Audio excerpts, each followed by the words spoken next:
Bonsoir à toutes et à tous, soyez les bienvenus sur Monaco Info. Je suis ravi de vous retrouver pour cette édition de milieu de semaine. Les passionnés de F1 comptent les heures avant les essais et le Grand Prix de ce week-end. En attendant, certains pilotes, dont Charles Leclerc, Carlos Sainz et Fernando Alonso, étaient sur la pelouse du Stade Louis II pour le retour du célèbre match caritatif de la Star Team for Children. Fuyez-vous Monaco cette fin de semaine ou au contraire avez-vous envie de vivre cette atmosphère unique au monde? C'est la question que nous vous avons posée. Eh bien, les avis sont tranchés. Qu'en est-il des packages proposés pour vivre au plus près ce Grand Prix, que ce soit sur des yachts ou dans des lieux insolites? Vous allez le voir, les sociétés d'événementiel affichent complet, notamment dû au report des années précédentes. C'est ce que vous allez pouvoir constater avec notre invitée, la directrice de Incentive Concept, Laurence Cellario. Les pompiers de Monaco ont reçu un caisson très particulier destiné aux interventions en cas d'incendie de véhicules hybrides et électriques, un caisson déjà opérationnel pour le Grand Prix. Nous serons avec une jeune créatrice de mode à l'occasion de la Monte Carlo Fashion Week. Inès Bensala a conçu sa propre marque monégasque, Inessa Création, une gamme de vêtements qui se veut éthique et responsable. Et enfin, nous vous ferons découvrir la nouvelle exposition de la galerie internationale Other & Worst, consacrée à l'artiste américain haut en couleur, voire provocateur, Paul McCarthy. C'était une soirée entre mère et fille hier au soir. La princesse Charlène et la princesse Gabriella ont assisté à la Monte Carlo Fashion Week qui se déroule cette semaine à l'Opéra Garnier pour célébrer les 10 ans de cet événement. Pendant ce temps-là, c'était aussi une sortie père-fils entre le prince Albert II et le prince héréditaire Jacques. Tous deux ont suivi de près un match de foot original après plusieurs années d'absence en raison de la situation sanitaire. Le World Star Football Match fait son retour en principauté. La traditionnelle rencontre pour la bonne cause entre l'équipe de la Star Team et celle des pilotes de F1 s'est déroulée hier au soir au Louis II sous la pluie. Le reportage de Frédéric Elion sur des images de Thomas Deus. D'un côté, Charles Leclerc, Pierre Gasly, Fernando Alonso ou encore Carlos Sainz. De l'autre, les anciennes gloires de l'AS Monaco, Sonny Anderson, Jérôme Rotten, Marco Simone ou Flavio Roma. Tous ont chaussé les crampons hier soir au Stade Louis II à l'occasion du 29e World Stars Football Match. La traditionnelle rencontre entre l'équipe de la Star Team for Children et celle des pilotes de Formule 1 en marge du Grand Prix de Monaco. Un match pour la bonne cause puisque l'objectif est de récolter des fonds pour les associations monégasques qui aident les enfants défavorisés dans le monde entier. Sous les yeux du prince Albert II et du prince héréditaire Jacques, les deux équipes se sont séparées sur le score de 3 buts partout, avec notamment un doublé du pilote Ferrari, Carlos Sainz. I love playing football, so you can imagine that playing in this stadium with these people, with a lot of ex-players, drivers, people from motorsport is always good fun. J'adore, mais clairement aujourd'hui c'était pas ça du tout. Après voilà, on a essayé de profiter, d'essayer de marquer. Ça a pas souri aujourd'hui, mais bon, dans tous les cas, on a passé un super moment. C'était bien de se regrouper entre pilotes, de faire ça pour une bonne cause, pour les enfants. Et ça a ramené beaucoup de monde et ça fait toujours plaisir de pouvoir participer à ce genre d'événement. Coéquipiers sur la pelouse du Louis II mardi soir, Pierre Gasly et Carlos Sainz seront de nouveau adversaires sur la piste dès vendredi, à l'occasion du début du week-end du Grand Prix de Formule 1 de Monaco. Justement, que ferez-vous pendant cette période du Grand Prix? Fuirez-vous la principauté? Serez-vous devant votre écran, sur Monaco Info par exemple, pour suivre la course? Ou tout simplement dans les tribunes? Vanessa Dessy vous a posé la question. Oui, je reste là, vous savez. C'est pas l'enfer, hein. Donc, non, moi je suis heureux chez moi, à Monaco. On s'échappe un peu à la campagne et puis les grands profitent de l'ambiance festive et voilà, donc on est entre les deux. À F1, je suis resté plusieurs années comme commissaire de piste et tout. Maintenant, c'est plus la F1 d'une fois, c'était la F1 avant, maintenant la F1, c'est plus pareil. Je reste là, je reste dans mon quartier tranquille. Non, je récupère ma fille à l'école et on file dans le Var. Le bruit, le monde... On ne dort pas, forcément. Je vais regarder le Grand Prix à la télé. C'est les fesses dans le fauteuil, c'est impeccable. Voilà pour les réactions. Et si certains d'entre vous vont regarder ce Grand Prix à la télé, devant Monaco Info par exemple, d'autres sont prêts à casser leur tirelire pour vivre l'événement au plus près. C'est ce que nous allons voir avec notre invité, Laurence Cellario. Bonsoir. Bonsoir. Vous avez une société d'événementiel, Incentive Concept. En quelques mots déjà, qu'est-ce que cette société et qu'est-ce que vous proposez ? Alors, nous proposons des voyages Incentive, comme le dit son nom, sur l'étranger et sur Monaco évidemment, pour faire découvrir la Formule 1 aux clients. C'est-à-dire aux clients, ça peut être des entreprises ou des individuels. Très bien. Et là, faites-nous rêver, quel type de package vous proposez? Quelle expérience peuvent vivre les personnes qui font appel à vous là, pour ce Grand Prix? Des terrasses, bien sûr, puisqu'on a quand même des terrasses. On est quand même le circuit où il y a la plus grande vue depuis une terrasse sur le circuit, qui est quand même assez incroyable. Donc il y a quand même beaucoup de terrasses, il y a des bateaux, il y a l'académie de danse qui est transformée pendant le Grand Prix en club pour pouvoir réceptionner des clients et pour voir les courses et bien d'autres choses, puisqu'il y a quand même il y a vraiment une journée sur l'académie de danse qui est particulière parce qu'on a un étage qui est en wellness, donc on fait des massages, etc.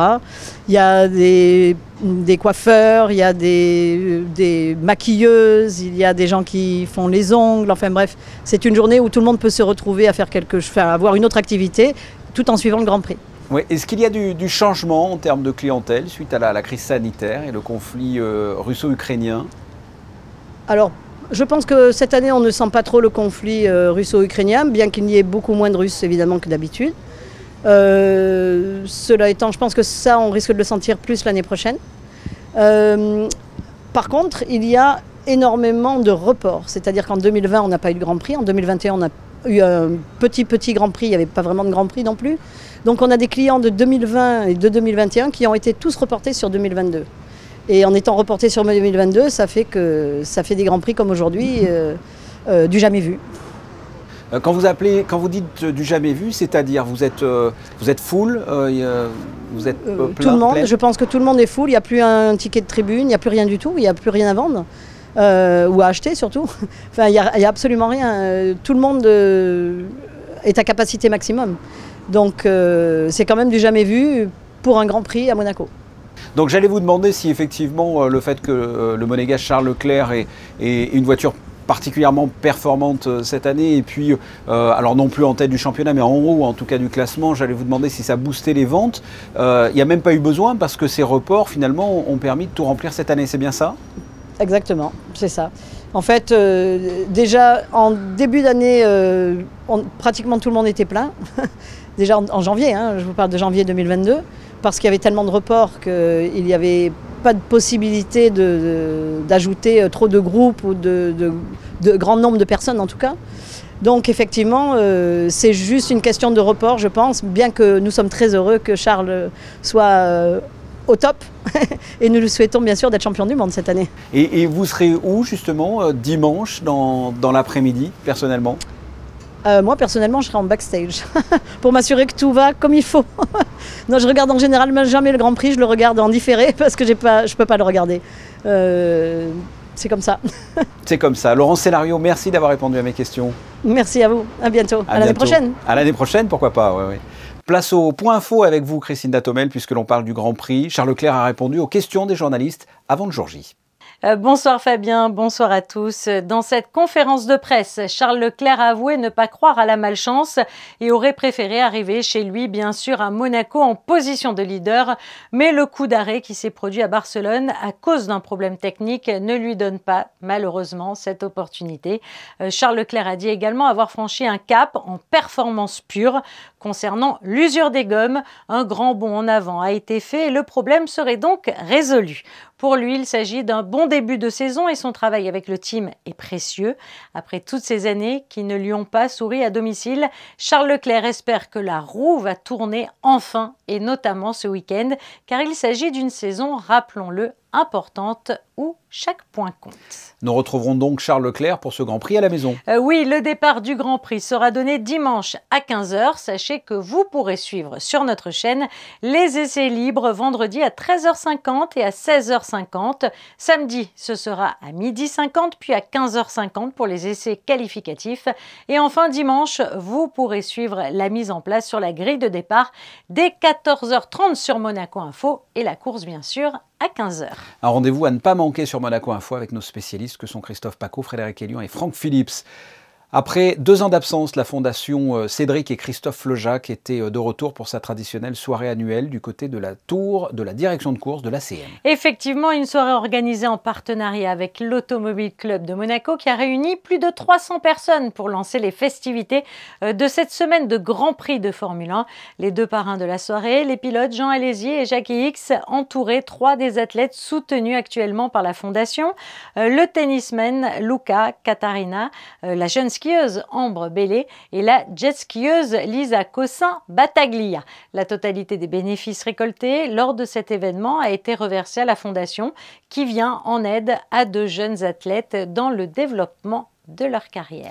En gymnastique, l'Étoile de Monaco affronte Antibes demain en top 12. Oui, en effet, les gymnastes de Thierry Hem sont en demi-finale de ce championnat qui correspond à l'élite de la gymnastique française. Le derby azuréen aura lieu demain à 16h à Antibes. Cette opposition aura lieu malheureusement à huis clos, mais elle pourra être suivie depuis le compte Instagram de l'Étoile de Monaco. C'est un adversaire de qualité que les Monégasques vont affronter, puisque Antibes compte pas moins de 32 titres de champion, mais ils vont bien évidemment tout donner pour décrocher une place en finale. Nous y reviendrons dans notre édition de vendredi. Merci Christina. Le corps des sapeurs-pompiers de Monaco vient de se doter d'un caisson destiné à prendre en charge des véhicules hybrides ou électriques en cas d'incendie ou de défection de batterie.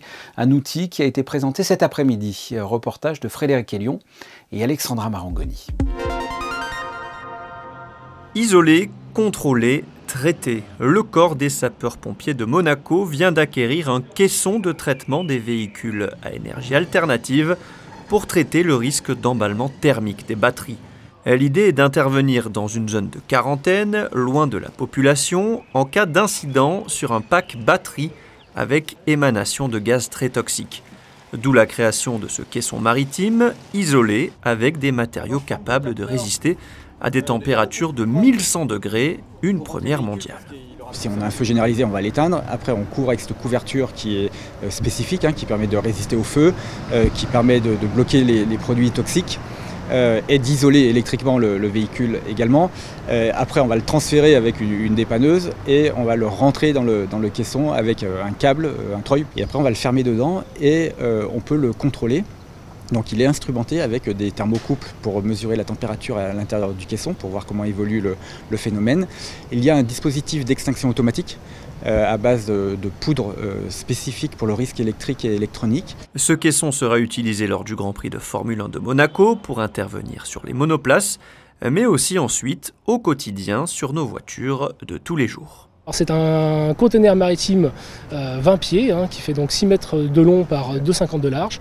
Il peut accueillir différents types de véhicules. Ça va être du scooter électrique à l'overboard, en passant par les vélos et les motos électriques, mais surtout des voitures, 4 roues forcément, 4x4. Cet outil montre aussi la volonté du gouvernement de continuer d'assurer un haut niveau de sécurité tout en promouvant la transition énergétique. Le développement des véhicules hybrides et électriques en principauté est très important. On a un parc qui se développe à vitesse assez élevée et le risque d'un emballement thermique des batteries n'est pas un risque à négliger.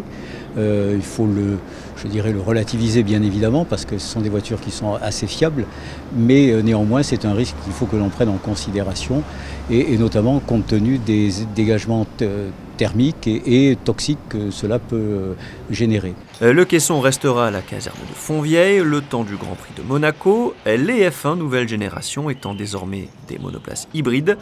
Son emplacement définitif sera ensuite déterminé en concertation avec le gouvernement.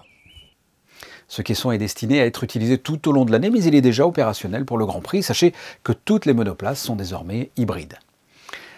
La Monte Carlo Fashion Week célèbre ses 10 ans à la salle Garnier de ce lundi à vendredi. Vous l'avez vu en début de journal avec la présence de la princesse Charlène et la princesse Gabriella. 17 créateurs ont été sélectionnés avec cette année une mise en lumière de la mode éthique et durable. À cette occasion, la mission pour la transition énergétique a donné la parole à plusieurs acteurs de la mode, dont la créatrice de la marque Inessa Création, qui est notre invitée. Inès Bensala, bonsoir. Bonsoir. Parlez-moi de votre marque Inessa Création, qui est une marque monégasque. Alors Inessa Création, pour moi, c'est une façon de pouvoir peindre sur les murs de sa propre destinée.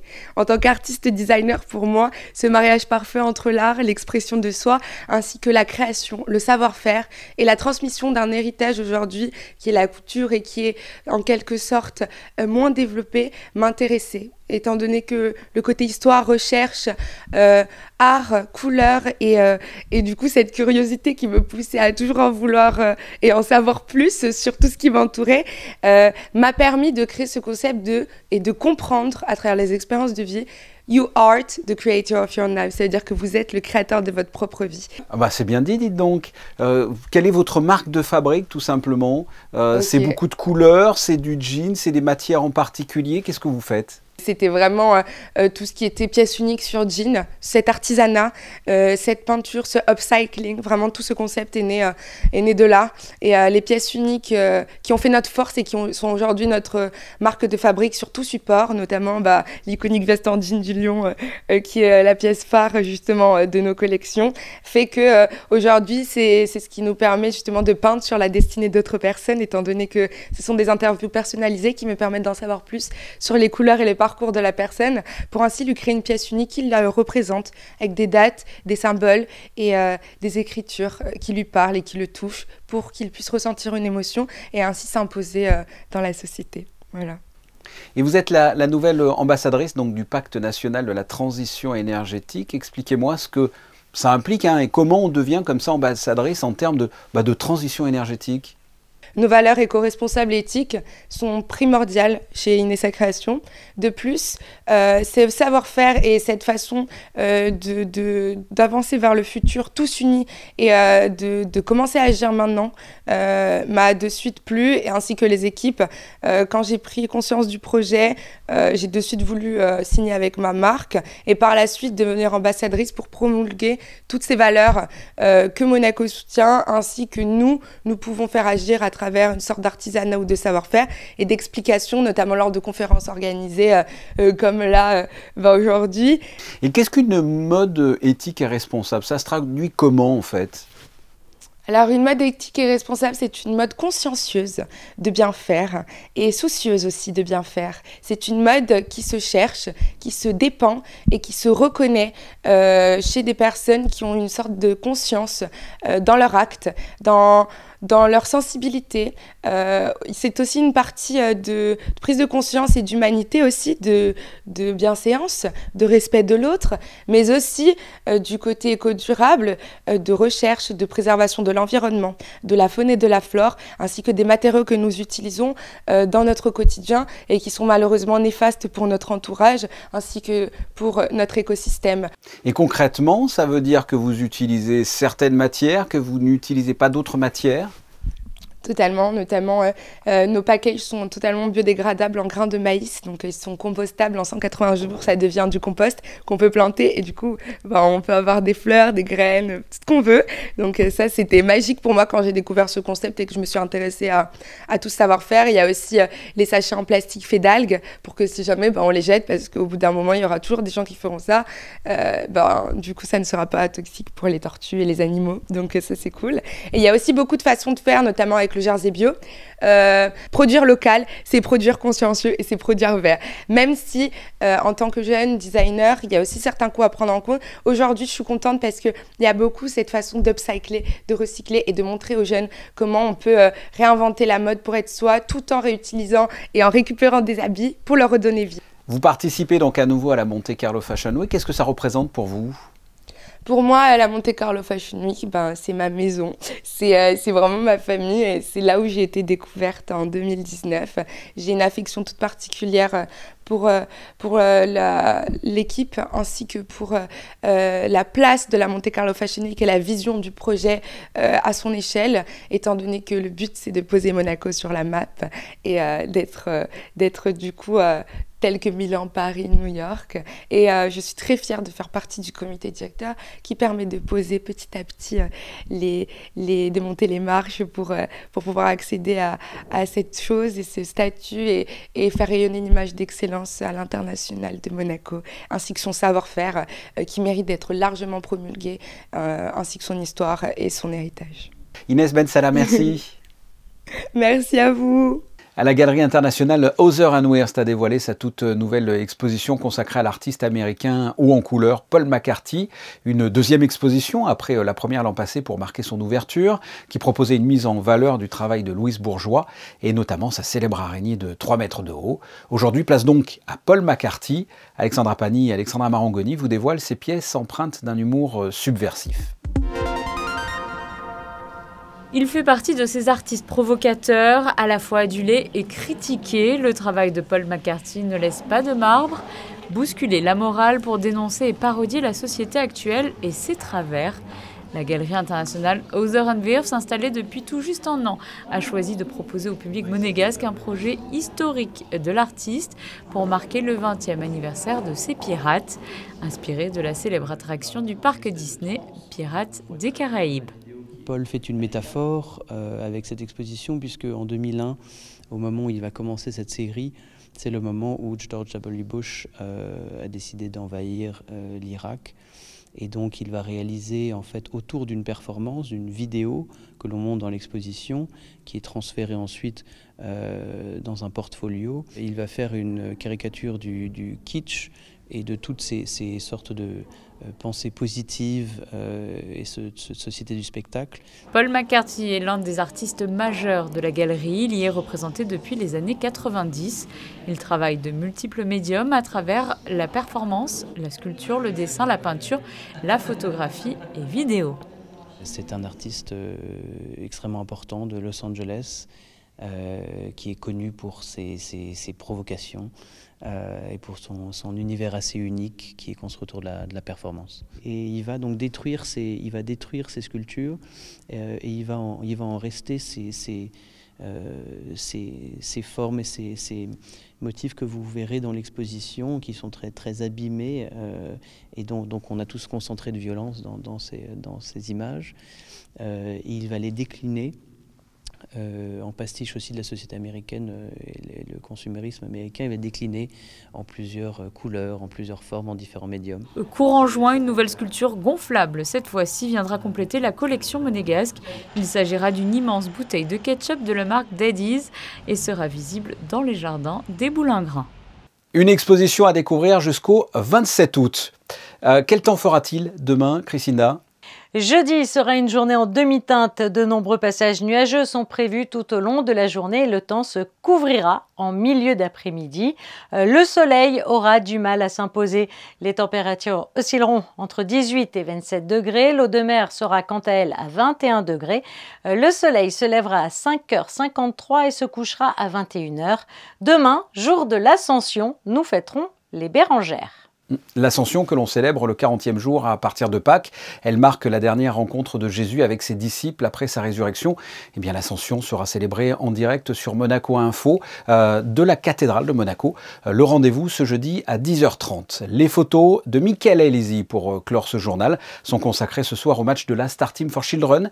Pilotes et personnalités ont mouillé le maillot, c'est le moins que l'on puisse dire, au profit d'œuvres caritatives. Ce journal est terminé, vous retrouverez demain ici même Émilie Rousseau à 19h. Quant à nous, on se retrouve lundi. À très bientôt, au revoir.